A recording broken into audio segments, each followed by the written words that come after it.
Hi, my name is Megan Gidley and I'm the Director of Marketing with Connect. Welcome back to the Get Connected podcast.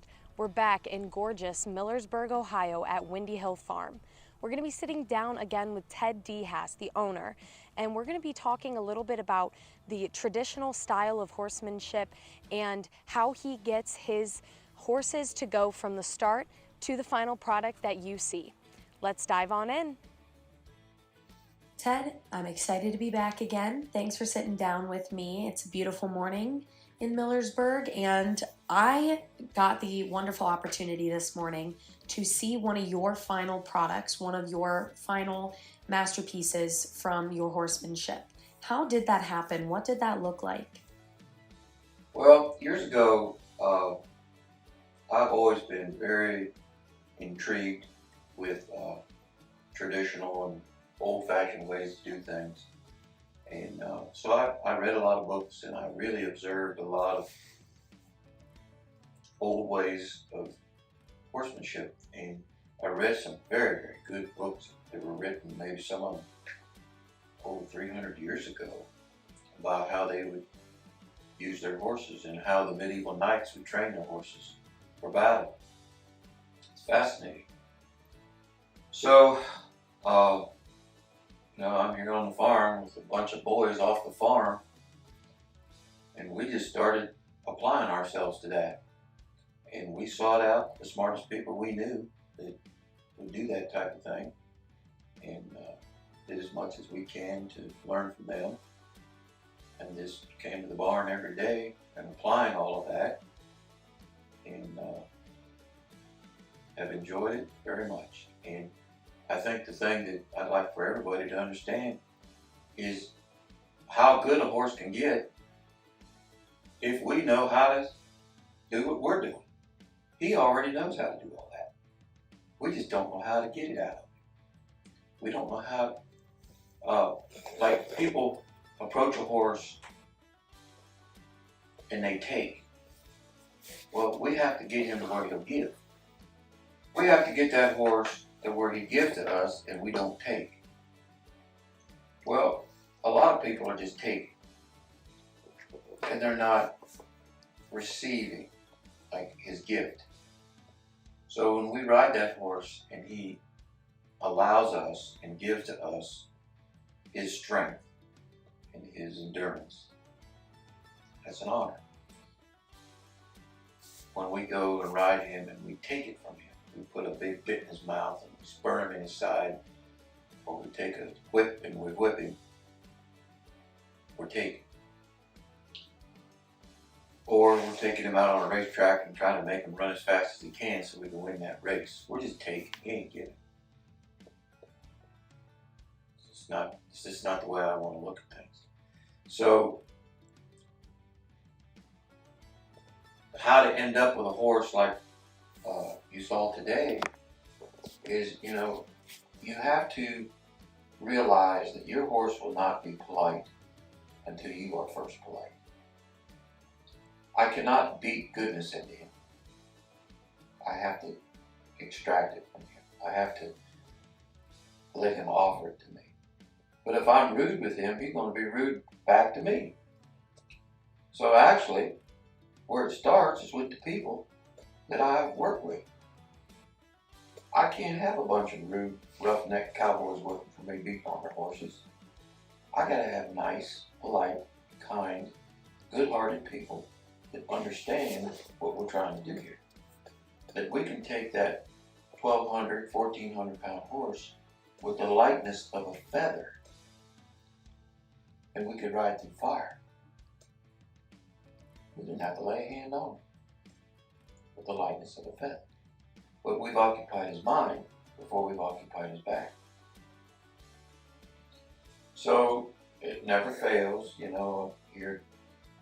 every year I bring in 2 apprentices or 2 interns a year. A lot of times they're farm boys or boys right out of the country.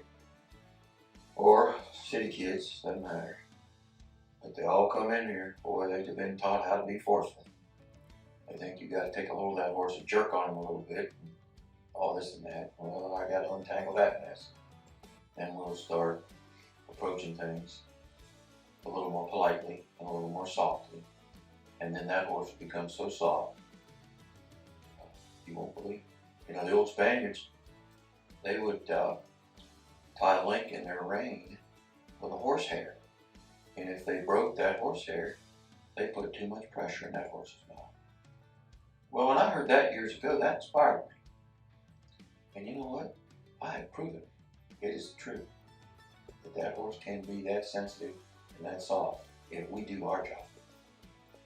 Both parties have to equally put in the time and the effort. But if I go out there with rigid hands like a bricklayer, right, and I go out there and I'm kicking and stomping on that horse and I'm growling at him, quarreling with him, I need a bigger bit and I need a bigger club to get through to him. I don't want to live in that world, and I don't. Going back to the bit a little bit, the final product horse that I saw today, what was so special about that bit and the reins? That's an old-time, very old, traditional form of horsemanship. It comes from Spain. It's called Vaquero style horsemanship, I suppose you'd call it. And they would ride their horses in a hackamore or a buzzell clear up until he was probably 5 years old, I'd say. And then they would put the bit in his mouth, but they wouldn't hook the reins up to it. And they would just allow that horse to carry the bit without the reins attached and still have the buzzell or the hackamore underneath the bridle. And then they would eventually hook the reins up, and then they would use both reins back and forth, transitioning him in a spade bit to where they could just use that horse with just the weight of the reins. He'd be so soft and so responsive to signal. But that took quite a while and an artistic form of transition. There are not many guys that can do that. But in our opinion, that is the highest, most noble form of horsemanship. Takes a lot of time to get to that point. And the old guys, and I'm going back hundreds of years, some of them, if you study it and if you really understand, they were unbelievable how smart those people were and how they understood horses and how their mouth was and how to form the bits and how to do all that in an artistic, very graceful way. It's just kind of amazing to me. I mean, nowadays, what folks are doing is, I think, sometimes just almost blasphemy. Just brutal, tough ways of handling the horses. And most of them don't succeed. They walk around with their crutches and their leg braces and their neck braces and everything, can't figure it out. You cannot physically overcome that horse. You can only mentally overcome him. Some people figure it out and some don't. Huge lack of knowledge. Yeah. So the worker that I saw riding the final product, I noticed that he wasn't really using the reins too much. How did the horse know where to go? Well, you know, some riding disciplines call it the aids, where you use your seat and you use your hip bones, your balance, your legs. And that's pretty much your primary signal to the horse. You wear a spur, but you don't use that spur unless he resists you. So I take that spur and I touch him on his side and I hold it until he yields and then I release. If I don't have that, then he would push against me and just resist my signal. So we condition the horses in hand first for that. You know, you just don't climb up there and start spurring on a horse to get him to do that. So, you know, we've got ways of doing that in hand while we're standing on the ground to get him to where he yields to us by our touch. Whether we touch him on his side, We can touch him on his foot. We can touch him anywhere on his body, and he will yield to our touch. We do that in hand first. And I think you've got some footage here where John was working on that on hand with a 2-year-old today. That's where it starts when he's young. That he's got to yield to us. You know, when we start those horses, when they're young, we hobble them. We get them to where they are not resistant and they yield to us. Well, if you don't get that worked out, he's just pretty much just quarreling with you the whole time you're using him. And we don't want a horse to say no. We don't want him to say why. We want him to say, aye, aye, Captain. Let's go. Move ahead. Let's do it. Get out of our road. Eager to serve and please. Exactly. And you know, it kind of, that water all runs downhill. That's how I want the men that work here to be too. All right, Captain, let's do it. You know, I don't want a guy around here saying, well, why? No, I don't do it. No, you go home. I mean, it's just so much more to it than just horses. You know, I say it day after day after day. It's like horses are just a small part of this. It's just your attitude toward life. Well, I mean, everything that you're talking about with horsemanship and how to treat a horse completely correlates and relays over into how you should treat others, other human beings, other people in general. That's my main communication to everybody. It's just, if you're coming about this and you're listening to this podcast just worrying about horses, you got it wrong. You got to take a full evaluation of this, and you got to condition your heart and condition yourself for a journey that is going to be challenging, it's going to be expensive, it's going to be dangerous, and you can't forcibly and aggressively handle this.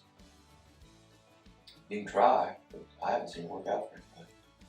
You know, I think that when you see the horses that are finished and been properly handled by horsemen, and a horseman, you know, let's define that. I mean, he's not some cowboy just climbing up on a horse's back. I mean, this is a guy that loves that animal, and he sees to all his needs. You know, I was at the barn this morning, and I saw men working on horses' feet. I saw men adjusting their tack properly. I saw men doing in-hand work with their horses. You know, I saw lots of different approaches to this that see to all his needs.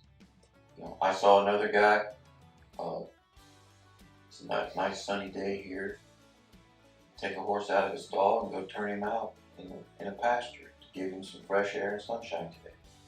And that's been very thoughtful and very compassionate. But you know that you get rewarded for that. So he's got an opinion too, that horse does. Well, they don't forget how you treat them or what happens. They don't forget.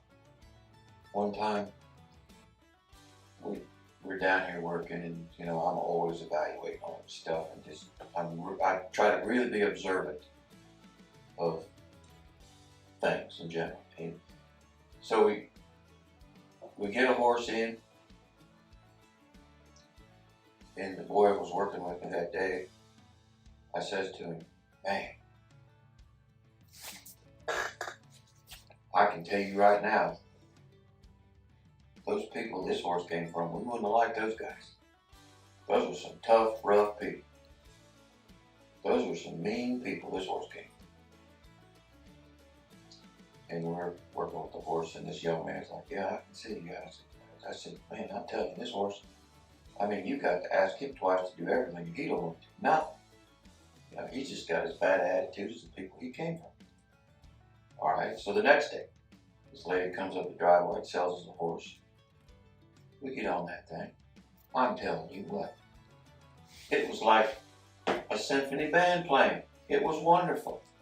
That horse was so glad to be there and so glad to be ridden, and we took him around like a ballet dancer. And I said to that same boy, I said, now, those was nice guys. I don't even need to meet them. I don't even know who they were. I don't have to. Their horses told me a story about them. Those are nice guys. They finish what they start and they do things right. And I won't use the language I use, but I said, those other guys, nah, I want no part of that. And, you know, I tell those stories, but you see it day after day after day, is that, you know, your horse is kind of a reflection of you. Some folks don't want to admit to that, but that's just about how it is. Agreed. You know, I get people bringing me horses that are all tangled up and they're all in trouble and troubled horses. I sometimes have to tell the people, ma'am, you got a lot more than horse problems. That's surface level. You got a lot more than horse problems. I get that all other stuff worked out too. Ted, is there anything else you want to share on this topic? Well, yes. I want to tell everybody that some of the best things I've learned in this business I've learned from the horses.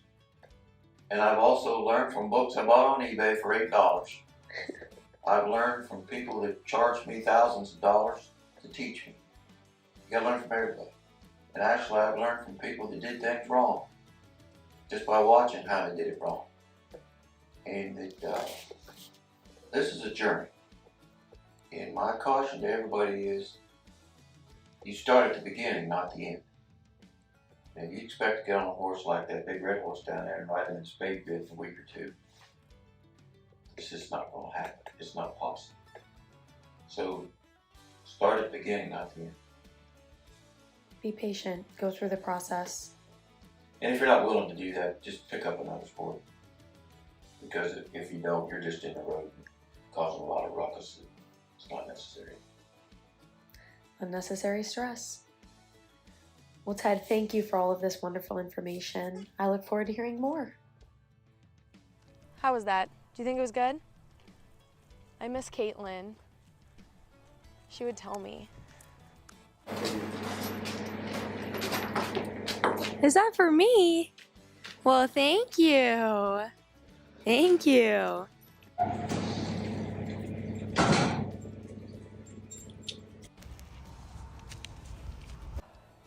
I'm not that cold. I'm not cold.